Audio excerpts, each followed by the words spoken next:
교회는 다양한 연령과 계층이 함께 모인 곳입니다. 그래서 교회 안에는 갈등도 많고 문제도 많이 일어납니다. 바울은 젊은 종 디모데에게 성도들을 연령과 성별에 따라 지위와 필요 등을 살펴서 합당하게 대우하고 섬기라고 권면하면서 구체적인 지침들을 제시하고 있습니다. 사람을 대할 때는 지혜롭게 대해야 관계 문제를 잘 풀어갈 수가 있습니다. 기본적으로 우리는 상대방을 부드럽게 대할 수 있어야 합니다. 먼저 오늘 본문 1, 2절에 연로한 성도들을 아버지나 어머니를 대하듯 하라고 권면하고 있습니다. 여기서 늙은이는 디모데보다 나이가 많은 사람을 뜻합니다. 아무리 목회자라 해도 나이 든 성도들을 대할 때 함부로 꾸짖거나 예의 없이 말해서는 안 됩니다. 여기 권하다라는 말은 옆으로 따로 부르다라는 뜻으로 개인적으로 면담해서 격려하고 훈계하고 간청하라는 의미가 담겨 있습니다. 혹시라도 연로한 성도들이 잘못을 행한 경우에도 부모님을 대하듯 예의를 갖추어서 권고해야 합니다. 이어서 바울은 젊은 성도들을 형제와 자매를 대하듯 대하라고 권면하고 있습니다. 비록 잘못을 범했다 하더라도 가혹하게 책망하지 말고 사랑으로 타이르고 권면해야 합니다. 특히 젊은 여자 성도들을 대할 때는 자매를 대하듯 정결한 마음으로 대해야 합니다. 이렇게 연령과 성별에 따라 적절하게 대하는 지혜가 우리에게 반드시 필요합니다. 3절 이하에서는 과부에 대해서 구체적으로 권면합니다. 그런데 참 과부와 젊은 과부를 구분합니다. 여기서 참 과부는 도움을 받을 때가 전혀 없는 과부를 말합니다. 그러면서 참 과부를 존대하라고 권면하는 것입니다. 당시에는 여자와 어린아이들이 과시를 받았습니다. 그중 과부는 사람 취급조차 받지 못하기도 했습니다. 또한 과부가 생계를 위해 할 수 있는 일이 거의 없었습니다. 그러니 나이 든 과부는 홀로 생계를 유지하기 쉽지 않았습니다. 그래서 바울은 교회에서 나이 든 과부를 섬기라고 권면하는 것입니다. 만일 과부에게 자녀나 손자들이 있다면 그들이 부모에게 보답하게 하라고 가르칩니다.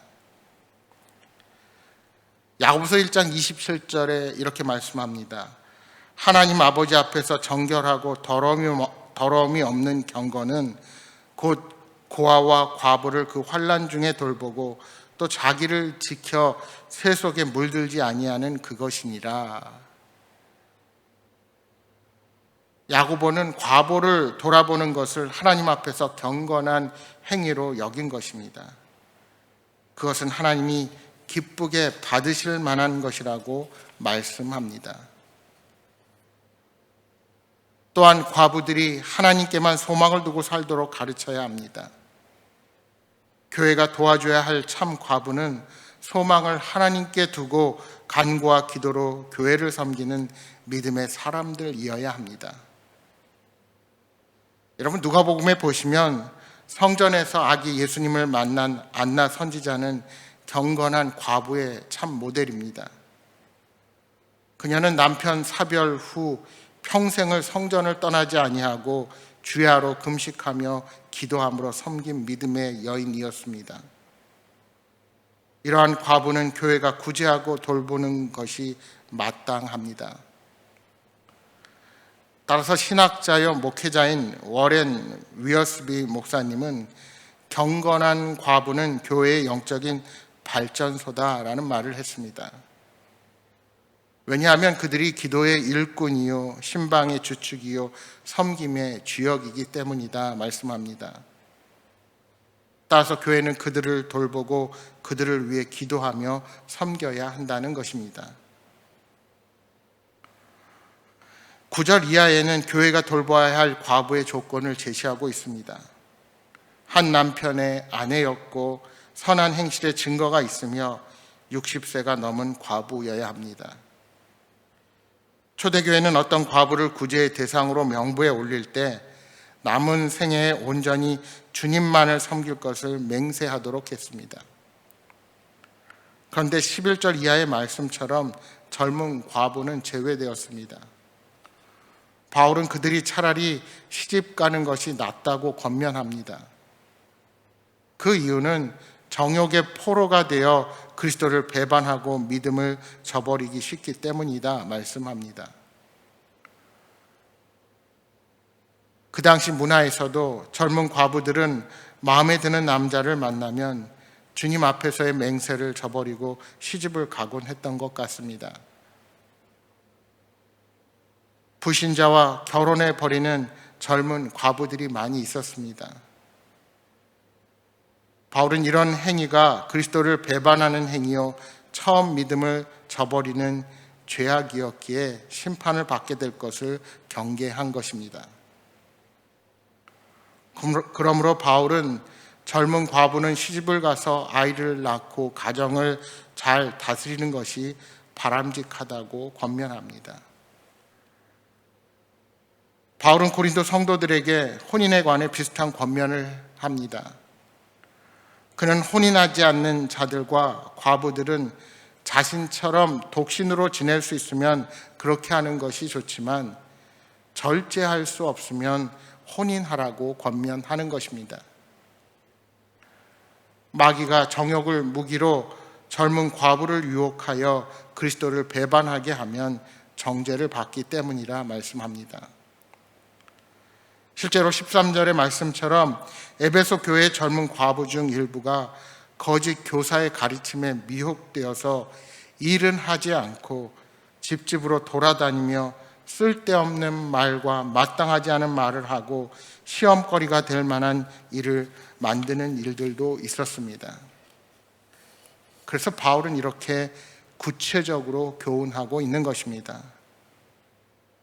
이러한 권면은 그리스도의 몸인 교회와 성도를 바르고 건강하게 세우기 위한 것입니다. 물론 오늘 우리가 살아가는 이 시대는 바울이 권면하는 시대의 문화와 관습과는 차이가 많이 있습니다.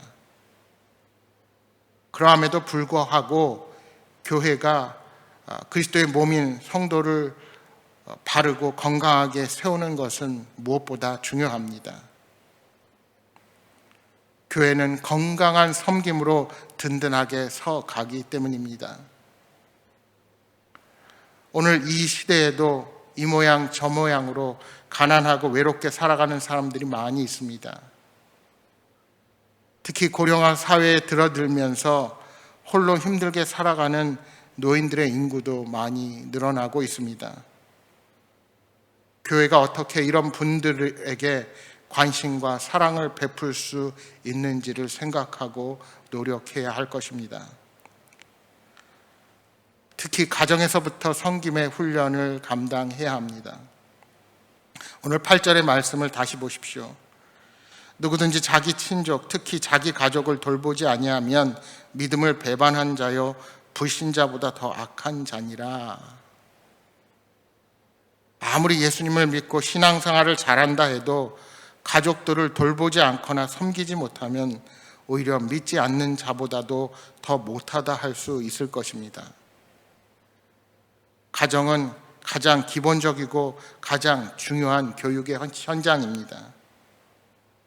눈에 보이는 부모님, 형제 자매에게 사랑을 베풀지 못하면서 다른 사람에게 잘한다고 하는 것은 나의 의를 다른 사람들에게 드러내려는 위선받게 되지 않습니다. 바라기는 섬김의 본이 되시는 예수님을 본받아 서로를 섬기고 돌보는 귀한 성도님들이 되시기를 바랍니다. 사랑하는 여러분, 오늘 하루도 주님의 말씀에 순종하며 주어진 삶 가운데 성실하게 주변을 돌아보며 섬김을 다하는 여러분 모두가 되시기를 주님의 이름으로 축복합니다.